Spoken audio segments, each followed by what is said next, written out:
kalikasan. Nandito ako't ika'y aking tutulungan. Sandigan ang lakas, tunay na kaibigan. Nasa iyo'y nagmamahal.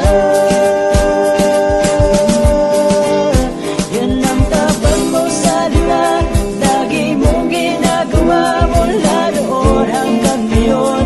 Magpakailanman, kailanman ay di nagbabago ang iyong mga pangako. Nagwakas man ang mundo'y mananatili ito. Kahit ano man ang pagsubok ay malalampasan. Dahil sinabi mo ikaw ang aking kalakasan. Oh, sa iyong salita'y wala nang makahahadlang.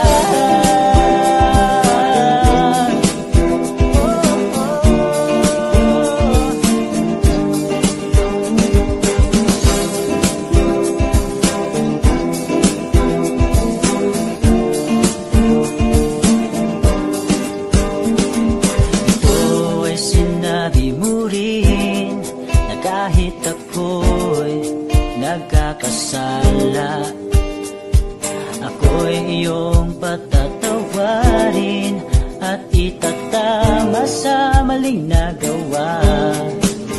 Walang makakapigil sa aking damdamin na ipapadama lagi sa'yo. Kahirapan man, tabako, kamatayan, walang makapag-iwalay sa pag-ibig ko sa'yo.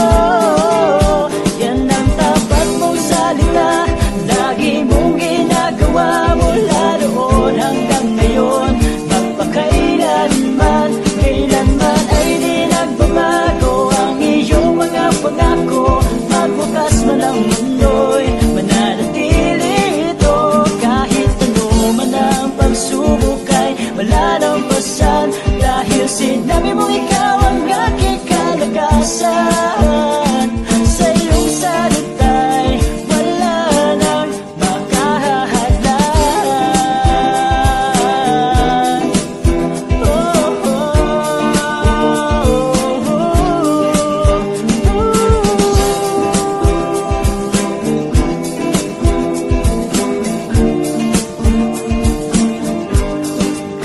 yan ang tapat mo salita, lagi mong ginagawa mula noon hanggang ngayon.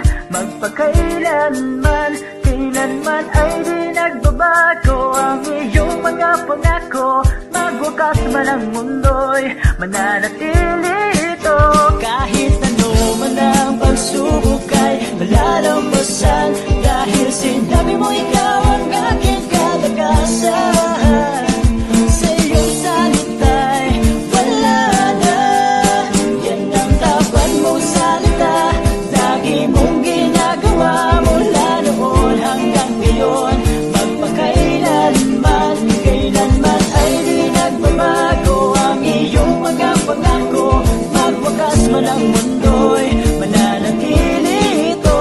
Kahit ano man ang pagsubok ay malalampasan. Dahil sinabi mo ikaw ang aking kalakasan. Sa iyong salita'y wala nang makahahadlang. Oh, sa iyong salita'y wala nang makahahadlang. Oh, Diyos, sa iyong salita'y wala nang makahahadlang.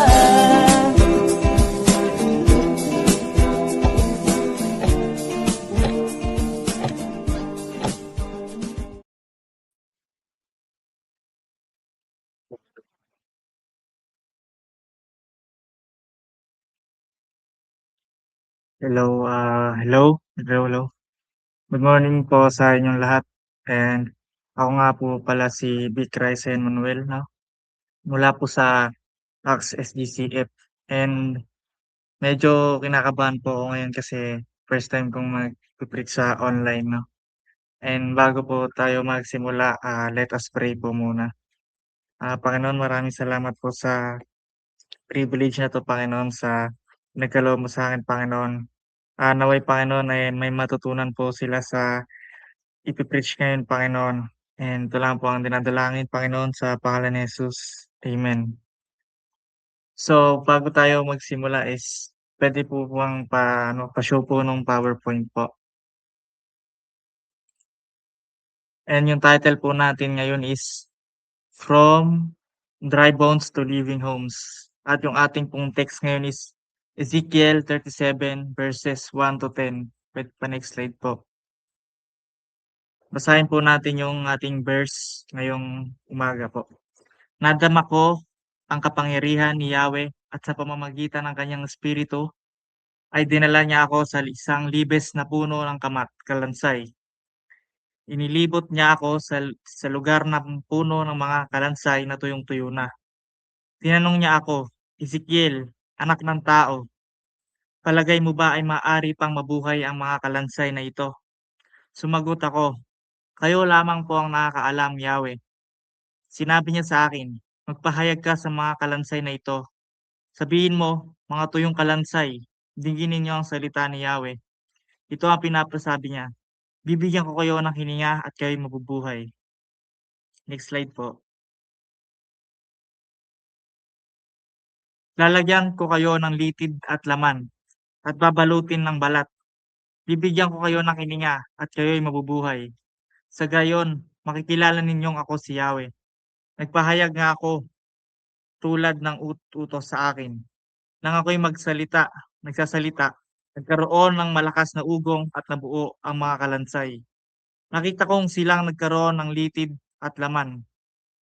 Nabalot sila ng balat, ngunit hindi pa humihinga.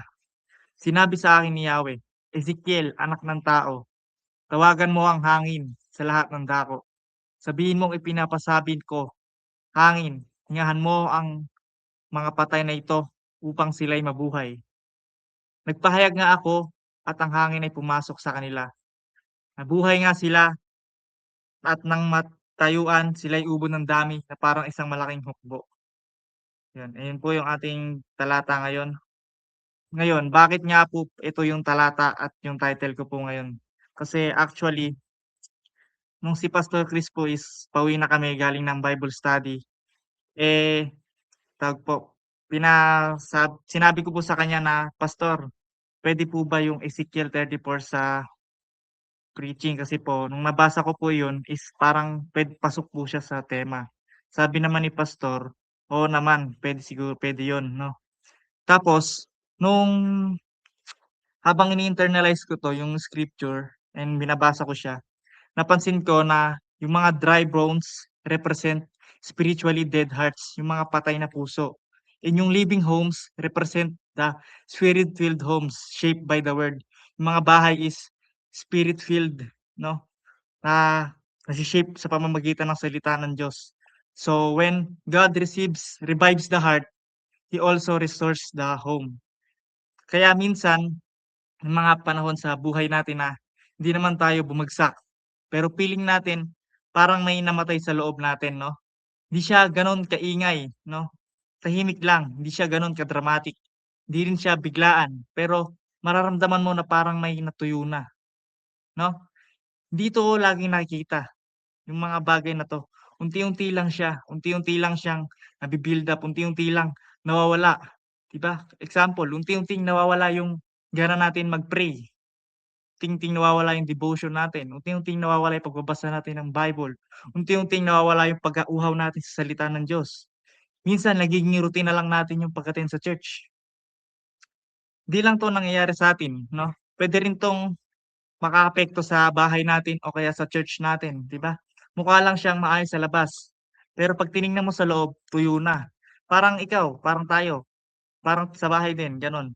'Pag titingnan mo sa labas mukha siyang maayos, mukha siyang galante, tapos pagka sa loob naman is tuyo or walang tuyo, tahimik.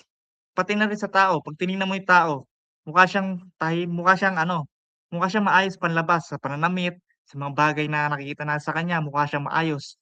Pero sa loob is tuyo rin siya, dry din yung spirit niya. Kaya tinanong si Ezekiel ng Diyos si Ezekiel sa ano, sa verse 3 eh. Puwede po ba natin balikan yung verse 3?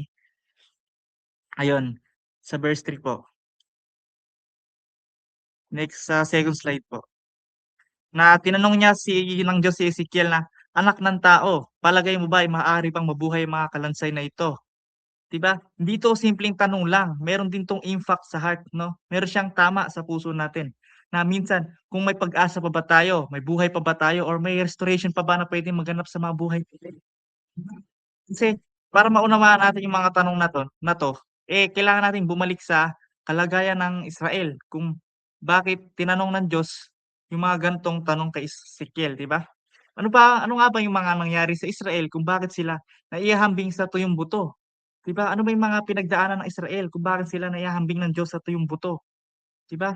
Kaya puntahan po natin yung context ng ating talata sa next slide po please, sa context, yan po. Yung Israel po kasi is nung panahon na 'yan is nasa exile. Alipin sila, naging bihag sila 'no. Nawasak na yung Jerusalem, nawasak na yung bansa nila, nasira na yung templo, at yung mga Israelita, nasa kamay na ng mga Babylonians. Nasa kamay na sila ng Babylonians 'no. Talo na sila politically, kasi wala na, bagsak na yung kanilang mga industriya, yung mga pulitika nila, yung gobyerno nila bagsak na. Wala na silang hari, wala na silang mga gobyerno na puwede magpapatakbo sa ano, wala na silang mga kawal, yung mga army. Wala na silang pag-asa spiritually. Spiritually wala na silang pag-asa. Tsaka exhausted na rin sila emotionally, 'di ba? Kumbaga, tuyo na yung aming mga buto, wala na kaming pag-asa, at kami hiwalay na. Nagkakaroon sila ng dryness, hopelessness, and separation na nagaganap sa mga Israelita ngayon, ay nung panahon na yun. At ganito rin yung pattern ng spiritual decline 'no. Minsan natatalo na tayo, minsan nawawalan na tayo ng pag-asa spiritually, nada-dry tayo, nagkakaroon tayo ng pagsubok, nagiging exhausted tayo emotionally, nagiging exhausted tayo mentally 'no. Natutuyo na yung mga buto natin, wala na tayong pag-asa minsan, tayo unti-unti na nahihiwalay sa Panginoon. Nagkakaroon na tayo ng dryness, ng hopelessness and separation, 'di ba, sa atin minsan. Kaya nakikita ng Israel sa sarili nila na ganyan. Pero habang nakikita nila yon, pero may pinapakita naman yung Diyos na mas malalim pa sa mga bagay na yun, 'di ba? At kung yung buong bansa ng Israel ay inilalarawan sa bilang tuyong buto, hindi lang yung Jerusalem kundi buong bansa ng Israel is inilalarawan sa tuyong buto. Malinaw na hindi lang 'to tungkol sa pagiging exile nila politically 'no. Ito'y larawan pa ng mas malalim nila na problema. Ano ba yung problema na yun, 'di ba? Sa unang puntos po natin is next slide po please. Spiritual death is real, 'di ba? Yung sinabi dun, yung lambak is puno ng buto, okey? Yung lambak is puno ng buto. Valley valley siya, puno ng buto. Hindi siya iisa lang, hindi siya iilan lang, napakarami, tsaka tuyong-tuyo ng buto na yun. Kasi buong bansa siya, buong bansa, hindi siya isang bayan lang. Buong bansa na tuyo, na exile, naging bihag 'no, wala na siyang buhay, patay na. Hindi siya iilan, hindi siya iisa, napakarami, 'di ba? Ito yung larawan ng spiritual death 'no. Ano nga ba yung spiritual death na sinasabi? Yung spiritual death, hindi 'to katulad ng physical death na kung physical death is patay physically, yung ating flesh, yung ating laman, yung ating pisikal, 'di tayo nakakapag-isip, 'di tayo nakakapagsalita, at 'di tayo nakakagalaw, 'di ba? Gano'n ang physical death. Pero ang spiritual death is nakakapag-isip ka pa, nakakapagsalita ka pa, nakakagalaw ka pa, buhay ka pa, pero yung kaluluwa mo is hiwalay sa Diyos, patay, spiritual death. Kaya nga sa spirit, kaluluwa natin na patay na, hiwalay sa Diyos, 'di ba? Nakukuha niyo po ba? Kaya ayon sa Efeso 2:1, next slide po. Noong una'y patay kayo dahil sa inyong pagsuway at kasalanan, 'di ba? Ibig sabihin hindi tayo mahina or di tayo naligaw lang 'no, kundi patay. At ang patay ay walang kakayahang buhayin ang sarili niya. Amen po ba? And pa-next slide po please. Kaya sa una, tayo'y separated from God. Kung tayo spiritually dead, tayo separated from God. Amen po ba? Kaya wala tayong tunay na pakikipag-ugnayan sa Kanya, 'no? Dito physical distance na halimbawa, naririto ako sa Pulilan, Tas kayo nasa iba't ibang lugar, o kaya separation sa lugar na geographical o kaya halimbawa naririto ako sa Patag, tas kayo nasa bundok.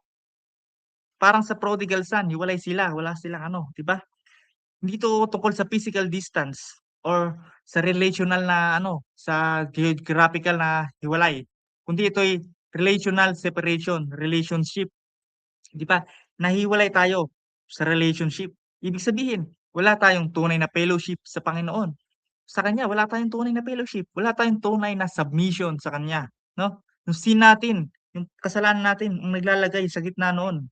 Kaya tayo separated, 'di tayo neutral, 'di tayo medyo malayo lang, hindi tayo medyo malayo lang 'no, cut off, putol, parang sinulid na putol, sinulid. Kagaya nung si Jesus is nasa cross, habang siya'y binubugbog, ano, unti-unting pinapatay, tino-torture siya, binubugbog siya. Yung ano, yung relasyon niya sa Panginoon, sa kanyang Ama is cut off, putol, separated, literally, separated. Wala siyang ugnayan sa Ama nung panahon na yun, kasi siya yung embodiment ng kasalanan nung mga panahon na yun, 'di ba? Pero ano, wala tayong pero yung ano na yun is sa'tin naman wala tayong tunay na response sa kanyang holiness, 'di ba? Kumbaga sa Diyos is nagiging cold tayo sa kanya, 'di ba, yung parang mga parao nung panahon ni Moises.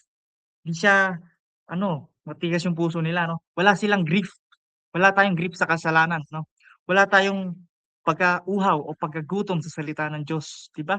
Puwede tayong ma-touch emotionally sa mga sermon, sa mga devotion, sa mga napapanood natin sa TikTok, sa Instagram. Puwede tayong ma-touch sa mga sermon ng pastor, 'di ba? Puwede tayong ma-inspire temporarily, pero wala tayong tunay na spiritual life. Nakukuha niyo po? 'Di ba? Medyo mabigat yung spiritual death kasi di lang siya emptiness, di lang siya ano, separation 'no, condemnation din siya. Ibig sabihin, default na kondisyon sabihin, ang default na kondisyon, dis neutral 'no. Yung default na kondisyon natin is hindi siya neutral or di siya waiting for approval lang, kundi nasa ilalim tayo ng righteous na judgment ni Lord 'no. Kaya kapag hindi nabago yung pagiging separated natin sa Panginoon, is puwede 'tong mag-lead sa eternal separation 'no. Kung temporary separation natin ang nangyari sa atin dahil sa spiritual dry tayo is puwede siyang mabago kung di tayo nagbago 'no. Puwede tayong mapunta sa eternal separation na tinatawag na impyerno. Si Jesus naranasan 'yun, nakapunta siya sa impyerno kasi nagkaroon siya ng separation sa Panginoon, 'di ba? Nung inako niya yung kasalanan naging embodiment nga siya ng sin. Siya yung impyerno mismo, napunta sa kanya lahat. Kaya siya nag-separate sa Panginoon, 'di ba? 'Yun yung magiging bunga kung tayo'y separated sa Panginoon. At ito yung importante, next slide po please, na for while we're still weak at the right time, Christ died for the ungodly. Sa Romans 5:6 'no, 'di tayo nag-i-improve 'no, tayo yung ano, 'di tayo nag-i-improve hangga't hindi tayo nag-i-improve para maging worthy, 'di ba? Kaya nakalagay dito, "For while we're still weak, the right time, Christ died for the ungodly." 'Di tayo nag-i-improve para maging worthy sa Panginoon 'no, 'di tayo nagiging spiritually dahil nagdesisyon tayo or sa mga ginagawa nating bagay 'no. The initiative belong to God. Yung pagkukusa ay nanggaling sa Diyos na nakalagay diyan na Christ died for the ungodly, 'di ba? Christ died for the ungodly. Naging kusa tayo 'no, nagkusa ang Panginoon. Kaya sa Ezekiel 37 na hindi yung mga buto ang nagsimula, kundi yung Diyos ay nagsalita, 'di ba? Kaya sa pangalawa natin is pangalawa pangalawa po, next slide po please. Na we are unresponsive to God 'no, tayo unresponsive to God 'no, or wala tayong paghahangad sa kanyang kalooban. Kaya 'pag sinabi natin na spiritually dead, hindi ibig sabihin malayo lang tayo sa Diyos, unresponsive din siya sa Diyos, 'di ba? 'Di lang separated, 'di lang siya malayo, unresponsive din siya, 'di ba? Kung patay katawan, hindi siya nakakasagot at walang reaksyon, 'di ba? Paano pa kaya yung spiritually dead, 'di ba? Kung yung pisikal na patay is di siya nakakasagot or di siya nakakapag-react or di siya nakakapagsalita, nakakapag-isip, 'di ba? Kung gano'n yung physically dead, paano pa yung spiritually dead? Responsive tayo sa Panginoon, 'di ba? Linawin natin na ang pagiging responsive, hindi nangangahulugan na wala tayong religion. Puwedeng uma-attend tayo sa church, puwede tayong nasa ministry, puwede tayong kumakanta ng worship song, puwede nagpe-preach tayo, puwede tayong nagde-devotional prayer, puwede tayong nagba-Bible study, puwede tayong nag-serve, 'di ba? Pero kung ang puso mo ay hindi maayos, wala pa rin tunay na response, 'di ba?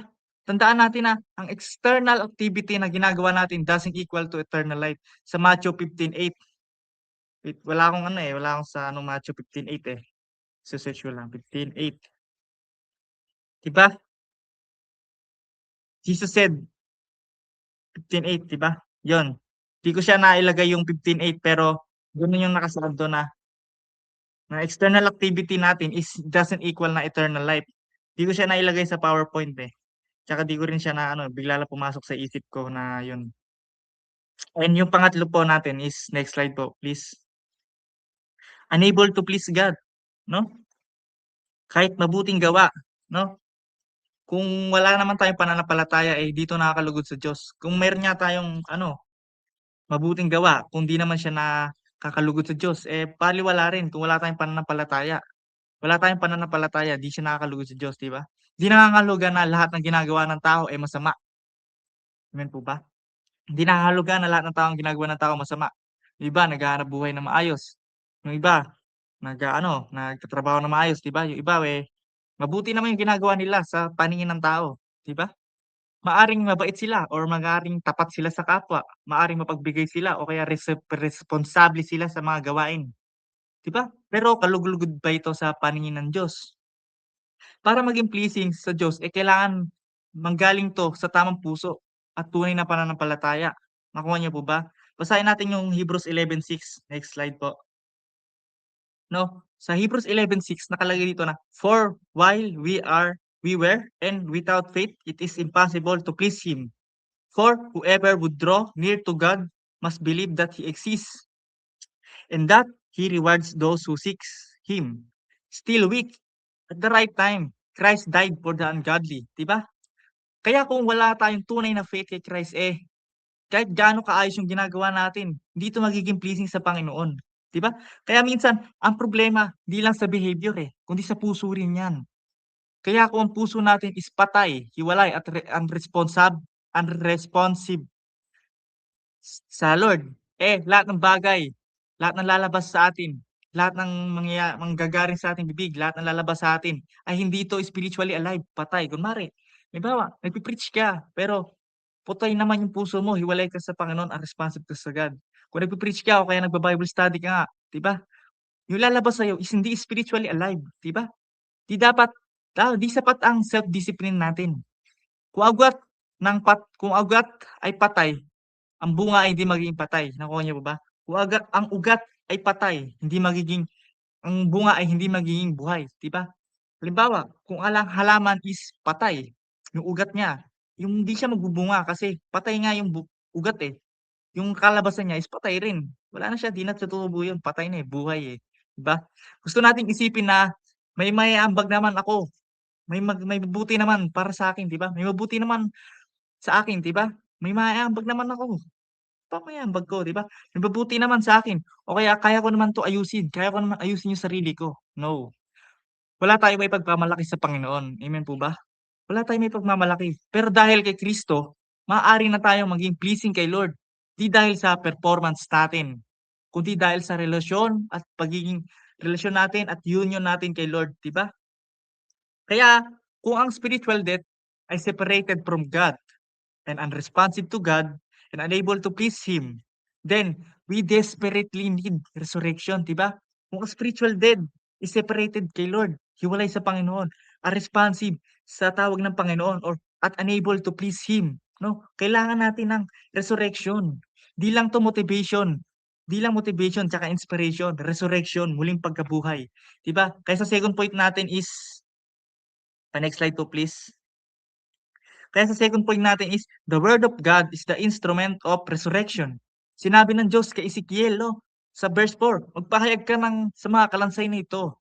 Napakahalaga nito dahil di sinabi ng Diyos na ayusin mo, kundi magpahayag ka o magsalita ka, 'no, sabihin mo sa mga kalansay na ito, 'di ba? Pinapakita dito na ang kapangyarihan ay wala kay Ezekiel, kundi nasa salita ng Diyos. Ano ba yung ginagawa ng salita ng Diyos, 'di ba? Next slide po please. Ano ba unang ginagawa ng salita ng Diyos? Next slide po. Number one, it reveals the truth, 'no? Pinapakita nito yung tunay na kalagayan natin, 'di ba? Pinapakita nito yung tunay na kalagayan natin. And pangalawa, exposes sin. Tinatamaan nito yung ating konsensya, yung guilt na meron tayo. Na-expose yung kasalanan na meron tayo sa mamamagitan ng salita. 'Di po ba? Amen po. Kaya sa pangatlo, creates faith, 'no? Ang faith, ito, yung faith is di siya natural na product ng ating puso. Dito likas sa atin. Bakit? Bakit nga ba hindi likas sa atin yung faith, 'no? Maraming tao na iniisip yung faith is emotional na decision lang natin or gustuhan lang na ating puso. Desisyon lang, pero hindi ito gawa ng imagination natin. Sabi nila, ang imagination ay walang limit, pero di siya imagination. Di rin siya emotional decision. Ito ay bunga ng pakikinig ng salita ng Diyos sa Romans 10:7. By faith is come by hearing and hearing the word of God, 'di ba? Ito ay bunga ng pakikinig sa salita ng Diyos. Kaya kapag paulit-ulit nating naririnig ang salita ng Diyos, ay magkakaroon tayo ng pananampalataya na kung dati ay wala tayong pakialam. 'Di ba? Magkakaroon tayo ng pananampalataya na kung dati, eh, wala tayong pakialam, ngayon magkakaroon tayo ng paniniwala. At kung dati, eh, matigas tayo, eh, nagkakaroon tayo ng pagtitiwala, 'di ba? Kung dati wala tayong pakialam, 'pag nakinig tayo ng salita ng Diyos, paulit-ulit na naririnig 'to, magkakaroon tayo ng paniniwala. At kung dati ay matigas 'to, yung puso natin, kung paulit-ulit nating naririnig yung salita ng Diyos, magkakaroon 'to ng pagtitiwala, 'di ba? Amen po ba? Sa sinabi sa Ezekiel 37:5. Next slide po please. Ito ang pinapasabi niya, "Bibigyan ko kayo ng hininga at kayo'y mabubuhay." Sinabi ng Diyos 'yan. Ang simbolo ng hininga ay spirit ng Panginoon. Yung mga apostol ni Jesus, hiningahan sila ng Panginoon sa ilong ba or sa bibig. Sinabi niya, "Tanggapin ninyo ang Espiritu Santo." Ayun sinabi ng Panginoon. Yung hininga is simbolo ng spirit ng Lord. Kasi pati yung tao, hiningahan niya sa ilong, 'di ba? Nagkaroon siya ng spirit, nabuhay yung nabuhay yung unang tao, 'di ba? Nung hininga ng Diyos sa ilong, nabuhay sila. Ito'y simbolo ng spirit ni Lord, okay? Theologically, 'no, the word is proclaimed, and the spirit applies, and the life is produced. The word is proclaimed, sinabi ang salita, at spirit applies it. So ngayon magkakaroon ng buhay. Kasi sinabi ng salita, in-apply ng spirit at magkakaroon ng buhay, magpo-produce siya ng buhay, 'di ba? Dito natin makikita ang koneksyon nito kay Christ, 'di ba? Sa John 1:1, sa John 1:1, "In the beginning was the Word, and the Word was with God, and the Word was God." The beginning was the Word. Who's the Word? And the Word was with God, and the Word was God. Who is it? Si Christ, 'di ba? Ang salita ay naging tao. Sinabi dun, ang salita ay naging tao at ang sinabi niya na sinabi niya sa John 6:33, I believe na ang mga salitang sinasabi ko sa inyo ay espiritu ng buhay. I believe John 6:33 yun, 'no, John 6:33. Kaya ang dala ni Kristo ay buhay, 'no? Hindi siya nagdala ng impormasyon lang sa mga tao about sa langit. Hindi siya nagdala ng impormasyon about sa impyerno, kundi nagdala siya ng buhay. Hindi siya nagdala ng impormasyon lang, 'di ba? Kaya kung ang salita ay instrumento ng pagkabuhay, eh, saan naman 'to unang gumagawa? Sa bayan, sa gobyerno? Saan ba? Saan ba unang gumagawa ang muling pagkabuhay, instrumento ng pagkabuhay? Kundi sa puso natin. Sa puso natin nagsisimula yung pagkabuhay, 'di ba? Kaya sa next slide po natin is pangatlo, revival begins in the heart, 'di ba? Ano nga ba yung revival? Dito yung emotional and excitement na nararamdaman natin. Hindi rin 'to yung mahabang altar call na naririnig natin minsan. Hindi rin 'to loud worship, okey? Hindi siya emotional na or excited ka lang kasi mare-revive ako. Hindi siya nararamdaman, eh. Hindi siya nararamdaman natin, 'no? Hindi siya yung mahabang altar call na sasabihin ng pastor. Hindi siya yung loud worship na naririnig mo, 'di ba? Yung revival is the restoration of the spiritual life, the restoration of the heart, 'di ba? Muling pagkabuhay, pagkabuo ng spiritual life. Ito'y pagbabalik sa Diyos, pagbabalik loob sa Diyos, 'no? Pagbabalik sa pagnanais ng kanyang kabanalan, pagbabalik sa takot sa kasalanan. Ayun yung restoration, ayun yung revival, pagbabalik natin sa Panginoon. 'di ba? Dahil ang salita ng Diyos ay buhay at tumatagos hanggang sa puso. Alam ko sa Hebrews ata yun, eh. Dahil ang salita ng Diyos ay buhay at tumatagos sa puso na parang tabak na dalawang tanim, 'di ba? Na kapag ang puso natin ay muling nabuhay kay Kristo, eh, magkakaroon tayo ng kung ang puso natin muling nabuhay kay Kristo, magkakaroon tayo ng next slide po. Una, nagiging malinaw sa'tin ang kasalanan, 'di ba? Nagiging malinaw sa'tin yung kasalanan. 'Pag nagkaroon tayo ng revival 'no, nagiging malinaw sa'tin na mali pala yung ginagawa ko na 'to, mali pala yung mga ganitong bagay na ginagawa ko, 'di ba? Nagkakaroon tayo ng revival na naging malinaw sa ating kasalanan. Pangalawang slide po. Sa pangalawa po is nagiging mahalaga sa'tin ang panalangin. Kung kanina sa spiritually dead tayo, hindi sa'tin mahalaga yung panalangin. Nakakalimutan natin mag-pray, nakakalimutan natin magbasa ng Bible, nakakalimutan natin mag-devotion. Pero kung tayo mare-revive, nagiging mahalaga sa'tin ang panalangin. Tatanungin ko kayo kung nagpe-pray pa ba kayo tuwing umaga? Kung nagpe-pray kayo tuwing umaga, meron kayong revival of the heart 'no? Kung nagiging mahalaga sa inyo yung panalangin sa bawat parte ng araw niyo, merong revivals na nangyayari sa puso niyo. Amen po ba? Naging mahalaga sa'tin yung panalangin. Kung dati spiritually dead tayo, hindi mahalaga sa'tin yung panalangin, ngayon nagiging mahalaga na siya, 'di ba? Next slide po, pangatlo po. Sa pangatlo is nagiging sentro muli sa'tin ang salita ng Diyos. Ayun ang mahalaga, nagiging sentro muli sa'tin yung salita ng Diyos. Kung tayo spiritually dead dati, wala tayong pakialam sa salita ng Diyos and narinig lang natin siya pero di natin tinutupad yung mga utos nito. Narinig natin siya pero balewala lang sa'tin 'no. 'Pag na-revive yung ating puso, magkakaroon ito ng sentro, nagiging sentro ulit yung salita ng Diyos. At kapag yung puso ay nabago, hindi lang ito nananatiling nakatago, 'di ba? Kung ang puso natin is mababago sa pamamagitan ng revival of the heart, di na 'to mananatiling nakatago sa atin, di na 'to pribado na parang ilalak mo na lang sa sarili mo, i-gatekeep mo na lang sa sarili mo.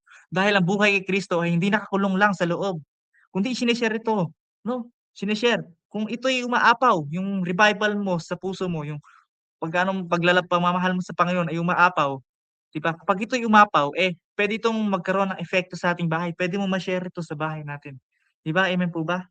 Kaya sa ating pang-apat na slides is next slide, sa pang-apat na puntos po natin is living heart creates living home, 'di ba?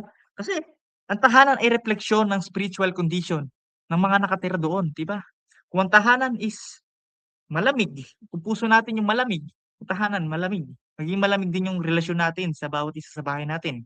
Kung ang puso natin is mayabang, kung tayong mayabang sa bahay, is napupuno naman ng tensyon yung bahay 'no, nagkakaroon ng alitan, ng pag-aaway.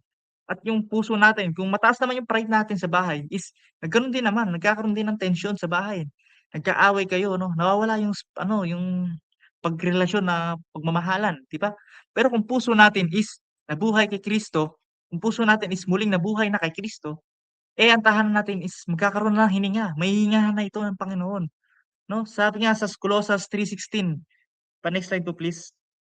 Sabi sa Colossus 3:16 na ang salita ni Kristo'y hayaan niyong lubusang manatili sa inyong mga puso. Turuan ninyo at pahalahanan ang isa't isa ng may buong karunungan. Buong puso kayong umawit ng mga salmo, mga himno, mga awiting espiritual ng may pagsasalamat sa Diyos. Sinabi dito is ano, salita ni Kristo'y hayaan niyong lubusang manatili sa inyong puso, manatili. Ano ba ibig sabihin ng manatili? Manahan, 'di ba? Di lang siya bisita lang, 'di ba? Di lang siya bisita lang, manatili nga, eh, manahan. Kumbaga sa ibang salin manahan, 'di ba? Di lang siya bisita lang or di lang siya tuwing Linggo bumibisita or dumarating sa atin, 'di ba? Yung Panginoon yun tinutukoy dito na di lang yun na ano, bisita lang, 'di ba, kundi nananatili. It means permanent, permanent address. Kumbaga sa tirahan mo permanent address na, 'di ba? Permanente na nakatira sa puso mo. Kaya kapag ang relasyon mo sa kanya is gano'n nga, is, eh, magkakaroon ng relasyon, yung relasyon mo sa kanya is unti-unting mabe-break, magkakaroon ka ng break 'no, KitKat, 'di ba, KitKat. Kaya kapag si Kristo ang naghahari sa puso mo, eh, kapatawaran ay magiging praktikal 'no? Ang biyaya ay nararamdaman at ang pagsamba natin ay nagiging normal na. Kasi minsan ang pagsamba natin is hindi siya normal. Alam niyo bakit? Kasi hindi maayos yung puso natin, 'di ba? Halimbawa sa simbahan pupunta ka ng Linggo, hindi maayos yung puso mo kasi may problema sa bahay mo, pero magsisimba ka. Minsan tutugtog ka, minsan magpe-preach ka ng di maayos yung puso mo, minsan magle-lead ka ng Bible study ng di maayos puso mo, 'di ba? Kasi may problema ka sa bahay, mga ganyan-ganyan. Magle-lead ka ng devotional prayer ng deep maayos yung puso mo, 'di ba? Kaya kapag si Kristo ang naghahari sa puso at sa tahanan, meron ng kapatawaran. Is yung naging practical na 'to. Yung kapatawaran is nagiging normal na 'to. Yung biyaya is unti-unting mararamdaman, 'di ba? Marami akong kakilala na naging gano'n, 'di ba? Yung biyaya is unti-unti nating nararamdaman. Yung kapatawaran is nagiging praktikal. Marami akong kakilala, 'di ba? Pati yung pagsamba is nagiging normal. 'Pag ang puso natin is payapa, is naghahari na si Kristo sa buhay natin, yung pagsamba natin is magiging normal. Payapa yung puso natin, wala tayong inintinding ganong problema, 'di ba? Hindi dahil sa wala tayong problema ano, yung pagiging normal 'no, hindi dahil sa wala tayong problema, kundi dahil may buhay na, may buhay na sa puso natin. Kaya yun ang tinutukoy ko dito sa ano na 'to. So next slide po natin, sa conclusion natin, sa ating pagtatapos is yung vision na sa conclusion natin, yung vision sa Ezekiel 37 ay larawan lang ng katuparan sa gospel 'no, sa krus. Nung si Kristo ay namatay para sa ating kasalanan, ibig sabihin ang kamatayan na dapat sanang sa atin ay inako na niya, 'di ba? Yung nasa krus si Kristo, si Jesus 'no, namatay para sa ating kasalanan. Yung kamatayan na dapat na sa atin, yung krus na dapat na para sa atin is inako na niya 'no. Siya na yung kumuha ng ating kasalanan, 'di ba? Siya na nagbayad ng buwis ng katubusan sa ating mga kasalanan. At nang siya ay muling nabuhay, ipinakita niya ang kapangyarihan at kamatayan ay napagtagumpayan na niya. Kaya ang sino mang sumasampalataya sa kanya ay hindi lang pinatawad, kundi binigyan din ng bagong buhay ng Panginoon, 'di ba? Kung sino man sumampalataya, makakarinig ng salita ng Panginoon, ay hindi lang niya pinatawad kundi binigyan pa niya ng bagong buhay. That is regeneration and that is spiritual resurrection, 'di ba? Kaya mga kapatid, balikan natin yung tanong ng Diyos kay Ezekiel na ano, na next slide po please. Balikan natin tanong ni Ezekiel sa verse 3 na tinanong niya ako, Ezekiel, anak ng tao, palagay mo ba ay maaari pang mabuhay ang mga kalansay na ito? Sumagot ako, kayo lamang po ang nakakaalam, Yahweh. Tinanong niya na, mabubuhay pa ba yung mga kalansay, yung mga buto na to? Tinanong niya, sa mata ng tao, imposible siya mabuhay, no? Pero sa logic ng mundo, no, yung logic ng mundo, no? Posible talaga siya mabuhay kasi limitado tayo ng kapangyarihan eh. Limitado tayo. Pero ang Diyos hindi siya limitado 'no. Kahit ano pa ang kalagayan ng mga buto na 'yan, wala sa kanya 'yan. Kahit ano pa, 'di siya takot sa tuyong buto na 'yan, 'di siya natatakot diyan. 'Di siya nananatiling 'di siya natitinag sa kawalan ng pag-asa ng mga buto na 'yan, 'di ba? 'Di siya natitinag do'n, 'di siya napipigilan ng kamatayan 'no. At yung parehong Diyos na nagsabi kay Ezekiel na magsalita sa mga tuyong buto, ay siya ring parehong Diyos na nagsalita sa libingan ni Lazaro at siyang nagsalita at yung patay na yon nung nagsalita si Jesus, siya'y nabuhay, si Lazaro nabuhay siya 'no. Ulitin ko lang, yung parehas na Diyos na nagsabi kay Ezekiel na magsalita sa tuyong mga buto na yon, siya ring Diyos na nagsalita sa libingan ni Lazaro. At nung nagsalita siya, muling nabuhay si Lazaro, 'di ba? Ang salita niya ay buhay. At nung si Kristo ay namatay at muling nabuhay, pinakita niya na di siya mapipigilan ng kamatayan.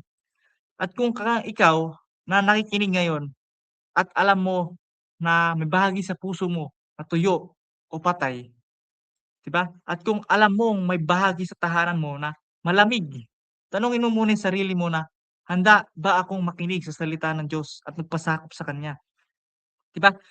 Kung hindi, nagsisimula ito sa pakinginig, 'di ba? Dahil ang tunay na pagbabago ay hindi nagsisimula sa mas matinding pagsisikap natin, sa mga achievement natin na gustong marating. Pagbabago hindi siya nagsisimula dun. Hindi siya nagsisimula sa gusto kong makapagtapos ng pag-aaral, gusto kong makapaghanap ng magandang trabaho, gusto ko yumaman. Hindi siya nagsisimula dun. Nagsisimula ito sa pakikinig, sa pagsisisi at pananampalataya kay Kristo. Ayun yung tunay na pagbabago. At kapag ang salita ni Kristo ay tinanggap natin at ang Espiritu ng Diyos ay kumilos sa ating mga puso, ang tuyong buto natin, yung mga tuyong buto natin, yung mga tuyong puso natin is magkakaroon ng tibok. Unti-unti siyang titibok. At yung malamig na espiritu natin ay magkakaroon ng init, no? Yung nawalang apoy, yung pus ng apoy is unti-unting nawawala. Magkakaroon ulit ng apoy, magkakaroon ng init. At yung pagod nating mga tahanan is magkakaroon din ng pag-asa, 'di ba? Kung yung buhay natin is yung tahanan natin is patay na, magkakaroon 'to ng pag-asa sa pamamagitan ng salita ng Diyos. 'Pag tinanggap natin yung salita ng Diyos, 'pag yung Espiritu ng Diyos ay kumilos sa atin. Hindi dahil sa karapat-dapat tayo, 'no, kundi dahil si Kristo ay buhay, 'di ba? At kung si Kristo yung buhay natin, may buhay para sa 'no? May buhay para sa'yo, may buhay sa iyong pamilya, may buhay para sa iyong tahanan.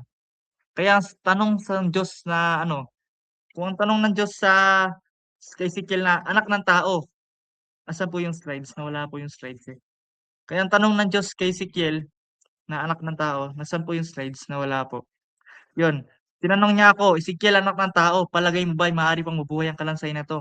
Sagot sa tanong na yun ni Ezekiel is kung sa ating sarili, kung sasagutin natin 'yan, hindi natin kaya. Kaya sinabi ni Ezekiel na, "Kayo lang ang nakakaalam, Yahweh, hindi natin kaya."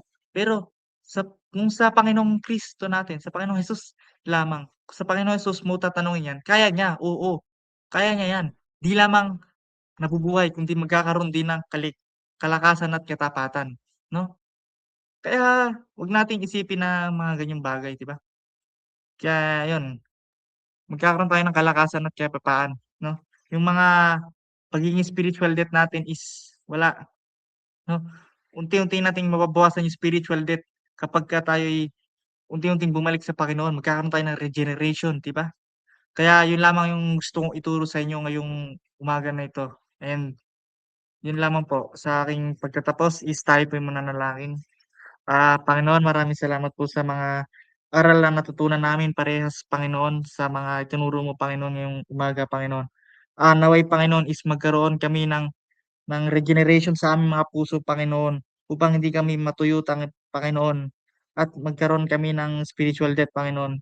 Naway, Panginoon, ikaw ang kumilos sa aming mga buhay, pati na rin sa aming mga tahanan, Panginoon. Ito lang po aming dinadalangin sa iyo, Panginoon, sa pangalan ni Jesus. Amen. Yun lamang po ang aking tinuturo sa inyo. Maraming salamat po sa pakikinig sa inyo. Ayan po. Okey na po.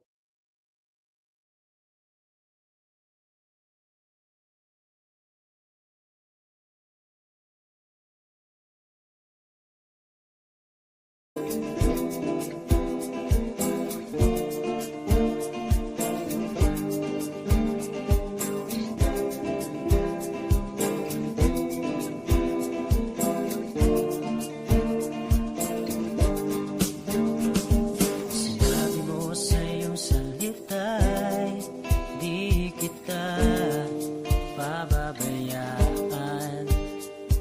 Tumawag ka't manalangin at ikaw ay aking pakikinggan. Kahit ano man ang iyong nararanasan, nandito ako't ika'y aking tutulungan.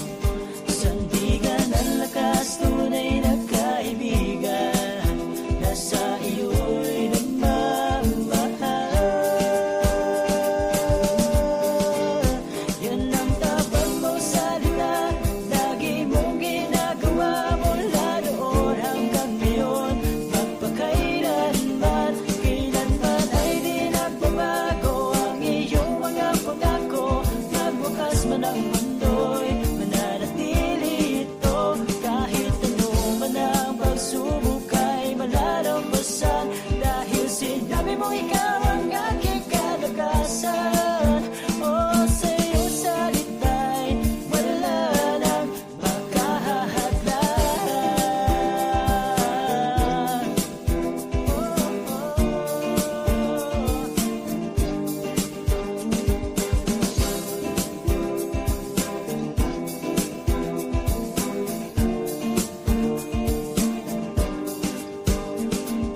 Ito ay sinabi mo rin na kahit ako'y nagkakasala, ako'y iyong patatawarin at itatama sa maling nagawa. Walang makakapigil sa aking damdamin na ipapadama lagi sa'yo. Kahirapan man, tabako, kamatayan, walang makapag-iwalay sa pag-ibig ko sa'yo. Yan ang tapat mong salita, lagi mong ginagawa mula noon hanggang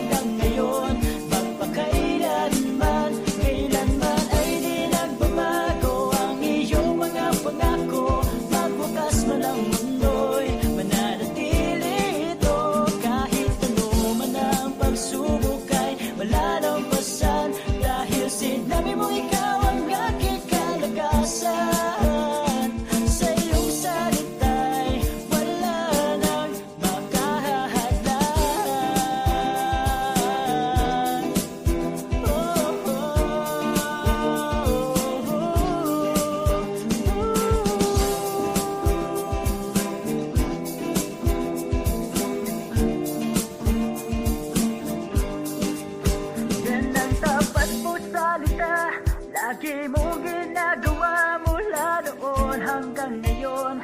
Magpakailanman, kailanman ay di nagbabago ang iyong mga pangako.